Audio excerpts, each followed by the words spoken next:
Wuthering Waves has just dropped a massive nuke on everybody. We're going to go over it right now in this video. But essentially, we're getting a bunch of stuff early. We're getting a lot of updates, a lot of quality of life updates. So let's get right into these massive news, guys. So Wuthering Waves just posted this on their official Twitter. If you click on the link, it takes you to these like sort of patch notes kind of. And they go over a lot of stuff that they're going to bring up early, and then a lot of updates that we're going to be getting on 1.1, and even some we're getting right now in 1.0 in a few days. So I'm going to go over the ones that are more important, that are more impactful. So let's get right into it. So off the bat, they're going to give us a quality of life update of stuff that we're going to be getting in 1.1. The first one is that we're going to get a limited time echo material double yield event called the Court Cleansing.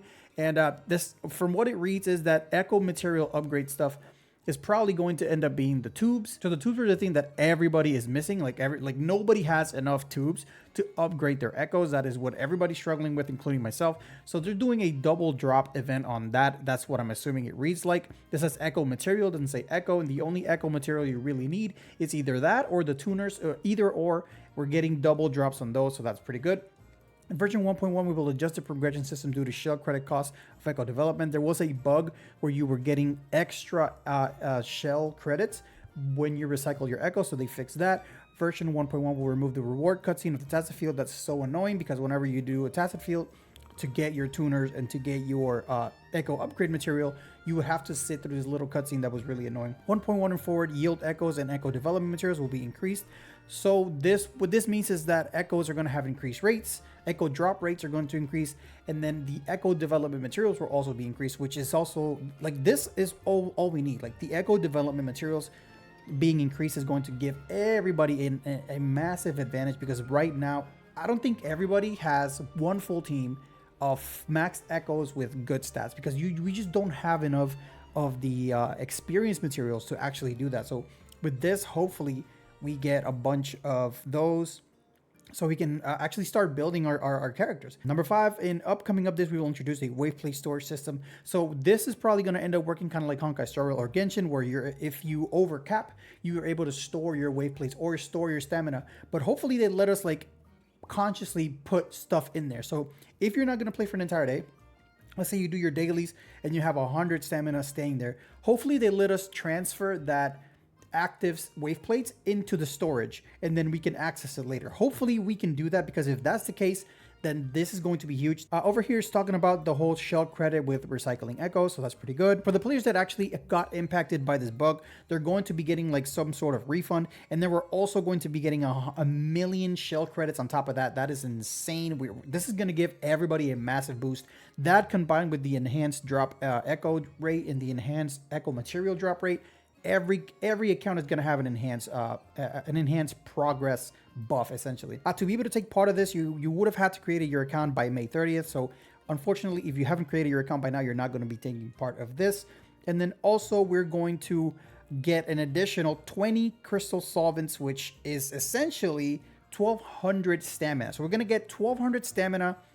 And oh my god, this is going to be crazy. What the hell? What? We're going to get 1200 stamina, so you're going to have to you're going to be able to grind your ass off if you really want to. So that is insane. That's really good. So honestly, I would suggest you guys to like hold this until we get the double drop. So that way you can do the tacit fields, get a bunch of echo upgrade materials, which is pretty much what everybody's struggling with. Wait until we have an event that does double drops, because then your stamina it's pretty much double the amount of impact that the stamina is going to have. So we're going to be getting it tomorrow, essentially, and then all you need to do is have the mail unlock. It's pretty good. All right, the Verdant Summit thing is, this only affects JP players, because those are the ones that had the localization issues. So JP players are going to get 514 tides, which is pretty good for them. I don't think it's enough. I think they said they were going to do refunds on the JP side, so I think they did that. I don't know if they are doing that. I'm not a JP player, so I don't really know. All right, apparently there was some issue with the Overdash Club. That event, I mean, it's okay. It's really easy. You get like free rewards, but we're going to get a limited time special event, Wuthering Exploration, to offer rewards and content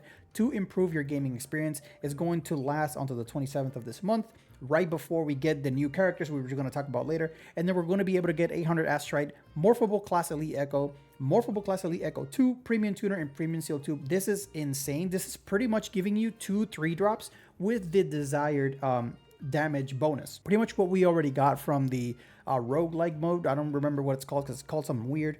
But pretty much we're getting 2 more, which is insane. So you already got 2. Now you're going to get another 2. So you're going to be able to build your second character. We're going to get Premium Tuner, which is the gold tuners for the gold echoes. And then Premium CO2, which is the gold echo experience, which all of this, yes, we need all of it. We need all of it. All right, this is a very, very big, and this is probably the biggest part of this update. We are going to get what would have been the update on the 28th. We're going to get it on the 6th, which is in about 4 days. So Jinlin is going to come on the 6th, and it's going to be in tandem with Jian. So Jian and Yinlin are going to have both their banners up at the exact same time. Her story quest is also going to be available. And on the 28th, which would have been where we would have gotten Yinlin, instead of Yinlin, we're going to get JINHSI and CHANGLI.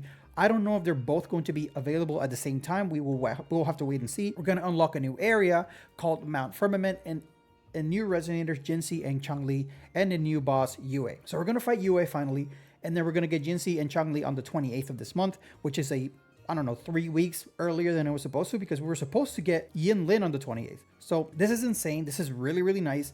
I don't think I've seen any game do this ever in my life. This is some crazy news. JINHSI, we don't really have a lot of information when it comes to JINHSI and CHANGLI. We only know what they look like. I did hear, I don't know from where, I mean, maybe not. One of these 2 characters is supposed to be another Thunder DPS. I highly doubt it, but that's what I've been hearing. I haven't put anything up because I really don't know. But the thing is that we're getting JINHSI and CHANGLI. I don't know if they're going to do 3 week, or they're just going to drop them both at the same time. Hopefully they do something new and they drop them both at the same time. I really do. And then leave their banners there for a long time. Just to try. I don't know. I've never had that happen, so we'll see.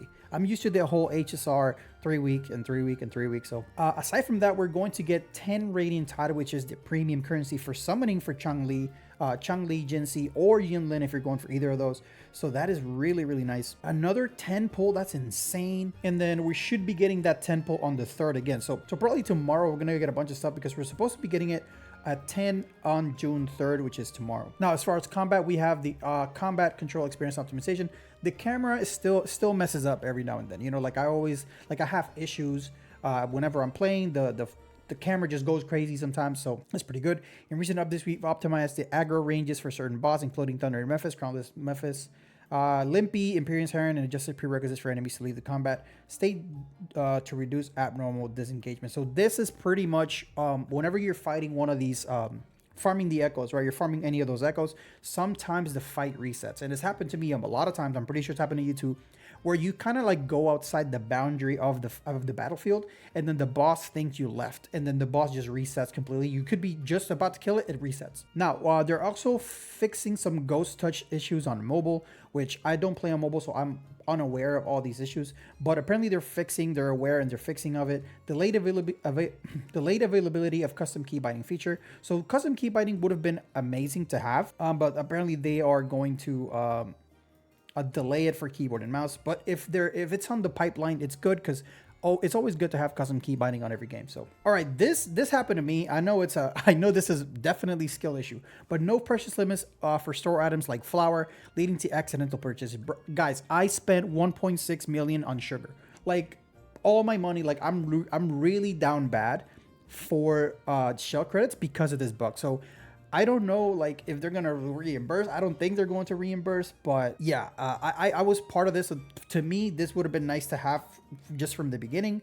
So that could have saved me about 1.6 million credits. So, and that's pretty much it. We just have some quality of life optimizations, but this is, I don't know, this is really unprecedented. I don't think I've ever played a gacha game that has ever done anything like this, like push up a banner, push up whole updates. They're gonna push them up all together. I've never seen that. They have, like, in the 1 week that the game has been out, right, they have addressed a lot of issues really fast, and that is something that is really good, that you want to see in your game's development team, that they are aware of your community's issues and they address them as early and as urgently as they possibly can. So this is why I'm really enjoying this game. Like, I understand there's just a lot of bugs, there's a lot of little fixes that need to be done, but because the development team is so engaged and so on it, pretty much, like, I'm pretty sure this game is going to last for a long time. It's going to be a very good competitor in the gacha space, which is why I'm so excited to be covering it,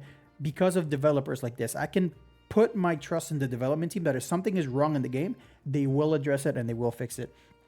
So that is going to be the end of the video, kind of like a blabbing, yapping video. But let me know what you guys think in the comment section below. And until next time, guys, see ya.